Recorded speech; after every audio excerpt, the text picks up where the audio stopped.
જેઠ મહિનાની અજવાળી 11સથી આ વ્રત શરૂ થાય છે અને પૂનમના દિવસે વ્રત પૂર્ણ કરવું.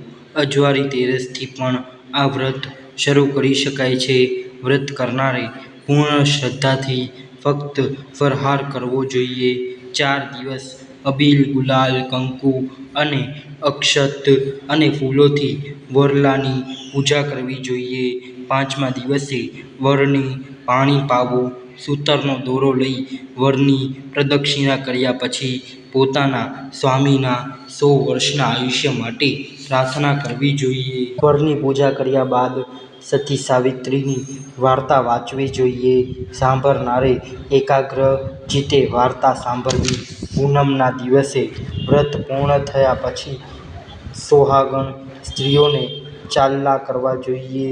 પછી પારણા કરવા અને આ વ્રત કરનાર સ્ત્રીનો ચૂરો ચાંદલો અખંડ રહે છે.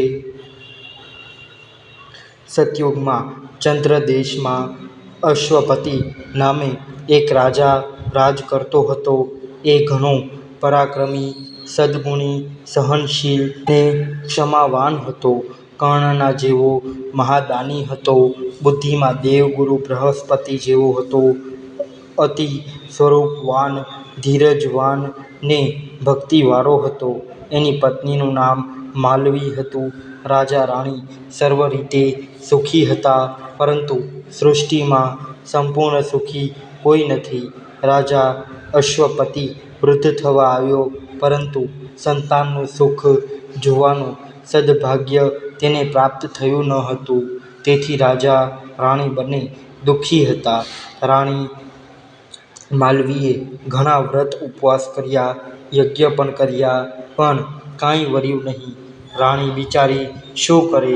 દિવસ ને રાત એ દીર્ઘનિશ્વાસ નાખતી અને અવિરામ અશ્રુધારા વહાવતી. એક દિવસ મહર્ષિ અત્રિએ રાજાને સલાહ આપી, હે રાજા, પુત્ર પ્રાપ્તિ માટે બ્રહ્માની પ્રિય પત્ની દેવી વિધાતા સાવિત્રી દેવીની ઉપાસના કરો. તેથી બ્રહ્મા પ્રસન્ન થઈને પોતાનું વિધાન બદલશે. રાજા રાજ છોડીને પુષ્કર તીર્થમાં ગયો અને 18 વર્ષ સાવિત્રી દેવીનું તપ કર્યું. રોજ સાવિત્રી મંત્ર વડે 1,00,000 આહુતિ આપતો. સૂર્યાસ્તે કંદમૂળનો આહાર કરતો. 18 વર્ષ સાવિત્રી દેવી ને પ્રસન્ન થઈ કહેવા લાગ્યા, હે રાજા, તારા ભાગ્યમાં સંતાન નથી, પણ તે મને પ્રસન્ન કરે છે. તેથી તું 100 પુત્રની ગરજ સારે એવી પુત્રીનો પિતા બનીશ. દેવી સાવિત્રીના આશીર્વાદથી રાણી માલવીને ગર્ભ રહ્યો અને પૂરા દિવસે એક અપૂર્વ સુલક્ષણી કન્યાનો જન્મ થયો. એ બાલિકાને જોઈને રાજા રાણી સ્વર્ગીય આનંદમાં નિમગ્ન થઈ ગયા. આખા દેશમાં આનંદ વ્યાપી ગયો. એ બાલિકાનું નામ સાવિત્રી રાખ્યું. શુક્લ પક્ષના ચંદ્રમાની જેમ સાવિત્રી દિન પ્રતિદિન વધવા લાગી. જેમ જેમ વર્ષો વીતતા ગયા, તેમ તેમ કન્યાનું રૂપ લાવણ્ય પણ વધતું ગયું. દેવી જેવું રૂપ ધરાવતી સાવિત્રી સૂર્યોદયથી માંડીને શયનકાળ સુધી વ્રત, પૂજા, શાસ્ત્ર પાઠ અને માતા પિતાની સેવામાં જ મગ્ન રહેતી. સાવિત્રી પૂર્ણ યૌવના થઈ ગઈ હતી, તો પણ તેનું પાણી ગ્રહણ કરવા કોઈ માંગુ ન આવ્યું. ત્યારે રાજા અશ્વપતિએ પુત્રીને દેશાટન કરી યોગ્ય વરને પરણવાની રજા આપી. સાવિત્રી રથ લઈને નીકળી અને વનમાં આશ્રમ બાંધીને રહેતા ઘુમતસેન રાજાના પુત્ર સત્યવાનને પસંદ કર્યો. એ રૂપે સુહામણો હતો, તો ગુણે પણ ચરે એવો હતો. સાવિત્રીએ એ જ ક્ષણે પોતાનું હૃદય આ વનવાસી રાજકુમારને સમર્પણ કરી દીધું. સત્યવાન પણ સાવિત્રીના ગુણ અને અસાધારણ સૌંદર્યથી મુગ્ધ થઈ ગયો, પણ પોતાની દરિદ્રતા જોતા એ ગુણમયી રાજકન્યા પોતાની પત્ની થાય એવી અભિલાષા રાખવાનું સાહસ તેને થયું નહીં.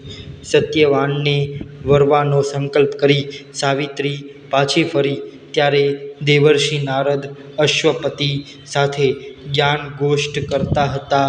સાવિત્રીએ શાલ્વદેશના નરપતિ ઘુમતસેનના પુત્રને પસંદ કર્યો છે એ જાણી નારદ પણ સત્યવાનની ખૂબ પ્રશંસા કરવા લાગ્યા. છેલ્લે બોલ્યા, સત્યવાન તેજસ્વી, બુદ્ધિમાન અને સદચરિત્ર હોવા છતાં તેમના એક એવો મોટો દોષ છે કે બધા ગુણને ઢાંકી દે છે. એ બહુ જ અલ્પાયુષ્ય છે. આજથી બરાબર 1 વર્ષ એ કારના મુખમાં સપડી જશે. આ સાંભળી રાજા રાણી હેમતાઈને પુત્રીને સમજાવવા લાગ્યા. પણ સાવિત્રી બોલી, હે તાત, હું સત્યવાનને વરી ચૂકી છું. મારો નિર્ધાર દ્રઢ છે. હું તેને જ પરણીશ. પુત્રીની મક્કમતા જોઈ રાજા અશ્વપતિ પરાણે ઘુમતસેનના આશ્રમે ગયા અને પોતાની પુત્રી માટે સત્યવાનનું માંગુ રાખ્યું. અને ત્યારે ઘુમતસેન કહેવા લાગ્યા, હે રાજન, આ અંધની મશ્કરી ન કરો. હું રાજપાટ ખોઈ બેઠો છું. સગા હાથે દીકરીને કૂવામાં ન નાખો. ત્યારે અશ્વપતિએ કહ્યું, મારી પુત્રી સાવિત્રી જ તમારા પુત્રને વરવાની હઠ લઈને બેઠી છે, માટે મારી વાત સ્વીકાર કરો. અંધ રાજા ઘુમતસેન ખૂબ આનંદમાં આવી ગયા. શુભ મુહૂર્તે સત્યવાન અને સાવિત્રીના ધામધૂમથી લગ્ન થયા. અશ્વપતિએ અશ્રુભરી આંખે કન્યા દાન દીધું. પરંતુ દીકરી 1 વર્ષમાં વિધવા થશે એ વિચાર રાજા રાણીને કીડીની જેમ કોરી ખાતો હતો. સાવિત્રી પરણીને આશ્રમે ગઈ. બંને આનંદથી મા બાપની સેવા કરવા લાગ્યા. સાવિત્રીએ નારદજીના મુખેથી પતિના અલ્પ આયુષ્યની વાત સાંભળી. એ દિવસથી જ સાવિત્રીએ વટ સાવિત્રીનું વ્રત શરૂ કર્યું હતું. લગ્નને 1 વર્ષ થયું. સત્યવાનના મૃત્યુનો દિવસ આવ્યો. સત્યવાન જંગલમાં લાકડા કાપવા જવા તૈયાર થયો ત્યારે સાવિત્રી પણ જીદ કરીને સાથે ગઈ. જંગલમાં સત્યવાનને પીડા ઉપડી અને એ જમીન પર ઢળી પડ્યો. ઘોર જંગલમાં પતિનું માથું ખોળામાં લઈ સાવિત્રી વિલાપ કરવા લાગી. એટલામાં યમરાજ જાતે પારા પર બેસીને સાવિત્રી પાસે આવ્યા અને કહેવા લાગ્યા, હે પુત્રી, હું યમ છું. તારા પતિનું આયુષ્ય પૂર્ણ થયું છે. તારો પતિ સદચરિત્રવાન, સાચું બોલનારો અને બુદ્ધિમાન છે. તેથી હું પોતે જ તેને લેવા આવ્યો છું. આમ કહી યમરાજે સત્યવાનનો પ્રાણ ખેંચી લીધો. પતિના નિષ્પ્રાણ શરીરને જોઈ સાવિત્રી ઝારને પણ રડવા એવો વિલાપ કરતી યમની પાછળ જવા લાગી. ત્યારે યમરાજ કહેવા લાગ્યા, દીકરી, પાછળ આવવાનું વ્યર્થ છે. વિધિના લેખ કોઈ ટાળે મિથ્યા થતા નથી. તારા પતિનું આયુષ્ય પૂર્ણ થયું છે, માટે પાછી જા. ત્યારે સાવિત્રી બોલી, હું એક પતિવ્રતા સ્ત્રી છું. જ્યાં મારા પતિ જશે ત્યાં હું તેમની સાથે જ જઈશ. મારી પાસે મારા પતિવ્રતા ધર્મનું બળ અને મેં કરેલા વ્રતની શક્તિ છે. તમારી સાથે આવવામાં મને કોઈ અટકાવી નહીં શકે. વળી શાસ્ત્ર પ્રમાણે હું તમારી સાથે 7 ડગલાં ચાલી. તેથી મિત્રભાવ સ્થાપિત થયો. મિત્રભાવે મારી પ્રાર્થના છે કે પત્નીને પતિથી અળગી કરી મારા પતિવ્રતા ધર્મનો ભંગ ન કરો. સાવિત્રીના જ્ઞાનથી પ્રભાવિત થઈ યમરાજ કહેવા લાગ્યા, પુત્રી, તારા ધર્મ જ્ઞાનથી પ્રભાવિત થઈ હું તને વરદાન આપું છું કે તારા પતિના પ્રાણ સિવાય જે જોઈએ તે માંગી લે. સાવિત્રી બોલી, હે યમરાજ, મારા પર પ્રસન્ન થયા હો તો મારા અંધ સસરાને તેજસ્વી આંખો આપો. તથાસ્તુ. યમરાજે કહ્યું, હવે પાછી વર. પત્ની તો પતિનો પડછાયો છે. મારાથી પાછું ન વરાય. જ્યાં પતિ ત્યાં સતી. એ જ નારી ધર્મ છે. વળી તમે તો મહાપુરુષ છો, જ્ઞાની છો, શું તમારો સંગ નિષ્ફળ જશે? યમરાજ ફરી પ્રસન્ન થઈ કહેવા લાગ્યા, ધર્મ વિશેના તારા જ્ઞાનથી ઘણો જ પ્રસન્ન થઈ ગયો છું. હું તને પતિના પ્રાણ સિવાય બીજું કોઈ પણ વરદાન માંગી લેવા કહું છું.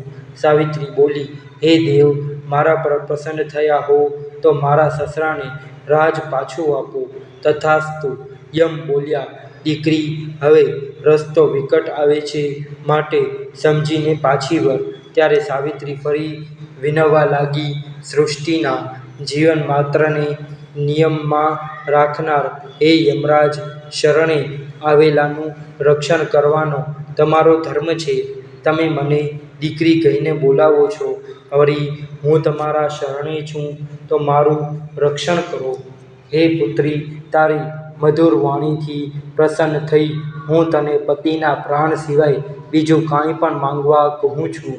યમના પગલે પગલે ચાલતી સાવિત્રી બોલી, મારા માતા પિતાને મારા સિવાય બીજું કોઈ સંતાન નથી.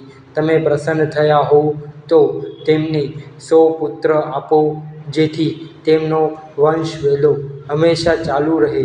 તથાસ્તુ. યમરાજ બોલ્યા. સાવિત્રી પાછી વળવાના બદલે ઘોર અરણ્યમાં યમરાજની પાછળ જવા લાગી. ત્યારે યમરાજ બોલ્યા, દીકરી, તારી હઠથી પ્રસન્ન થઈને હું તને અંતિમ વરદાન માંગવા કહું છું, માંગીને પાછી વળ. ત્યારે સાવિત્રી બોલી, હે તાત, મારા પર પ્રસન્ન થયા હો તો હું 100 પુત્રોની માતા બનું એવું વરદાન આપો. તથાસ્તુ. યમ બોલ્યા અને આગળ વધવા લાગ્યા. ત્યારે એ બોલી, હે ધર્મના જાણકાર દેવ, પતિવ્રતા સ્ત્રીના પતિનો પ્રાણ તમે લઈને જાઓ છો, હવે કઈ રીતે તમારું વરદાન ફળશે? સાવિત્રીના ચાતુર્યથી અત્યંત પ્રસન્ન થયેલા યમરાજ બોલ્યા, હે સતી, પતિના પ્રાણ માટે તે જે ધીરજ દાખવી છે તેનાથી અત્યંત પ્રસન્ન થઈ હું તારા પતિને સજીવ કરું છું. આશીર્વાદ આપી યમ ચાલ્યા ગયા.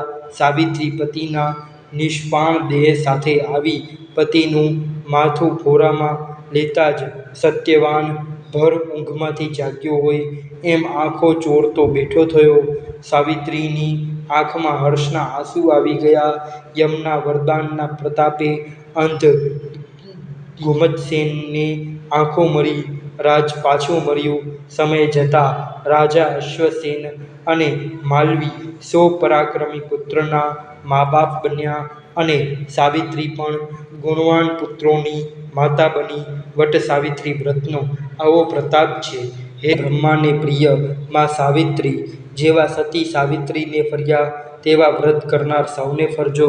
જો મિત્રો તમને આ વિડીયો પસંદ આવ્યો હોય તો આ વિડીયોને લાઈક કરજો, શેર કરજો અને આપણી યુટ્યુબ ચેનલને સબસ્ક્રાઈબ કરી બેલ આઇકન દબાવજો. ધન્યવાદ. હર હર મહાદેવ.